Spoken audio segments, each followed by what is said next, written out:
Joining us on the phone for Indiana in the Morning is the drought coordinator for the Pennsylvania Department of Environmental Protection, Kristina Peacock Jones. And Kristina, thank you very much for being with us this morning. You're welcome. Thank you for having me. All right, so let's start off with probably an explanation. When people think of drought, they think of probably the desert or something like that. But really, it doesn't have to be that extreme, does it?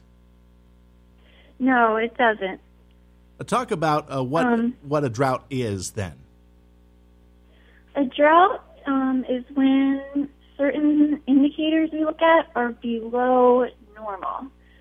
So with our drought monitoring, we look at precipitation, we look at surface water flows, groundwater levels, and a Palmer soil index, as well as public water suppliers and if they're having any problems. Okay.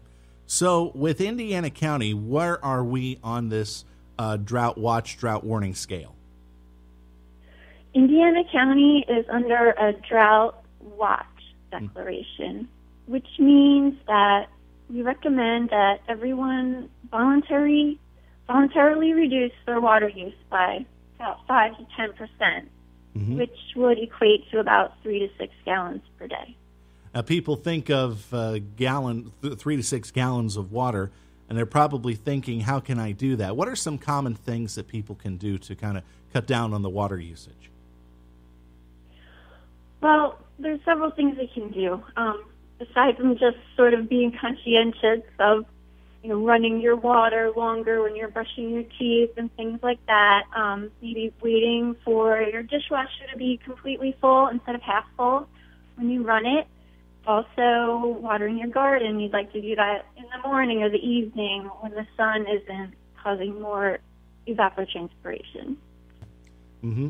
We were talking with some officials over at AccuWeather, and we do see an upside to the fact that we are having a dry fall season in the fact that the trees are starting to turn color. But really, the long-term effects of drought, whether we're in this low stage that we're in right now as a drought watch, or whether it gets to be a full-blown phase, which we know there aren't any counties in Pennsylvania that are at that point, it could spell a lot of trouble. Right. Well, the good thing is we are coming up on the fall season, which is typically wet, and we could get some remnants of tropical storms, and hopefully that'll help our precipitation deficits, but that's never guaranteed. So we like to, keep the word out. People can be conscientious and conserve their water use. All right, so you mentioned drought watch is where Indiana County is. Is that the lowest level of, I guess, awareness for Yes. drought warning? Okay, so what are some of the other levels? Because I know that there's more than just watches and warnings when it comes to drought. So there's watch, warning, and emergency. So those are the basic 3 levels then. So what would constitute our area, say, going into a drought warning? A drought warning, we would be looking at more severe indicators.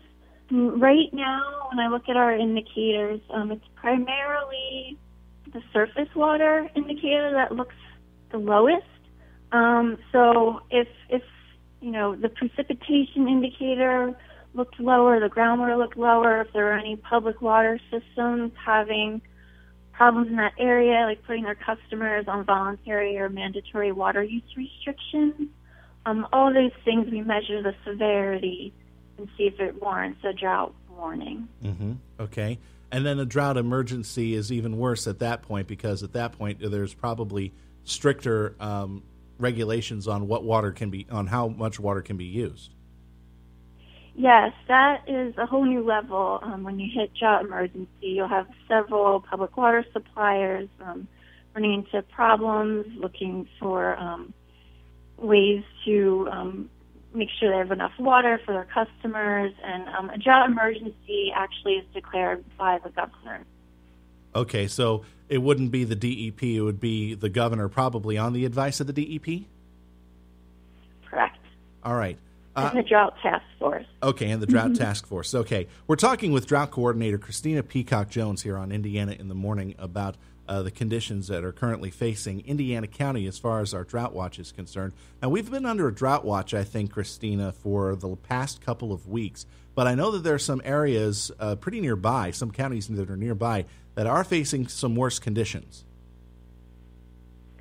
Yes, and Indiana County was put on a drought watch on August 21st, and since then we've added counties to the drought watch and moved a few counties into drought warning. But surrounding Indiana County, there's some counties in watch and some counties still in a normal status. All right, so it just kind of depends on the rainfall that those areas have received and the water that's still available there, right? Right. What would be needed to take Indiana County out of the watch phase?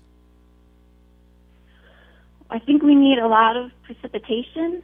So we'll keep monitoring our indicators. And another thing is, if we don't want to take a county out of drought watch too soon, just to make sure there's enough precipitation to keep it at a normal level before we would lift that declaration.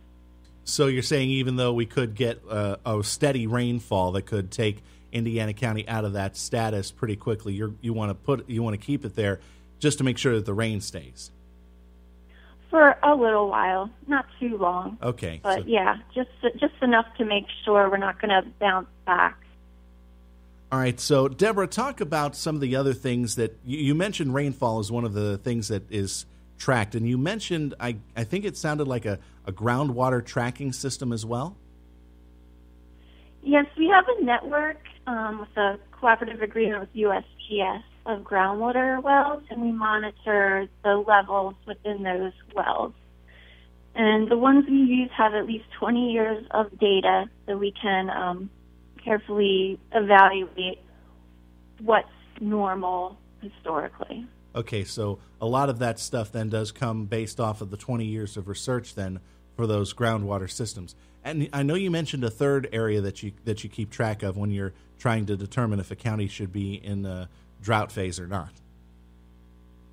Right, the precipitation, the surface water flows, the groundwater flows, and there's a Palmer Drought Severity Index, which is a soil moisture index that is calculated based on precipitation and soil moisture. So really it does boil down to how much rain we actually get. I mean, if we need the rain so that the soil can actually hold on to the water at some points.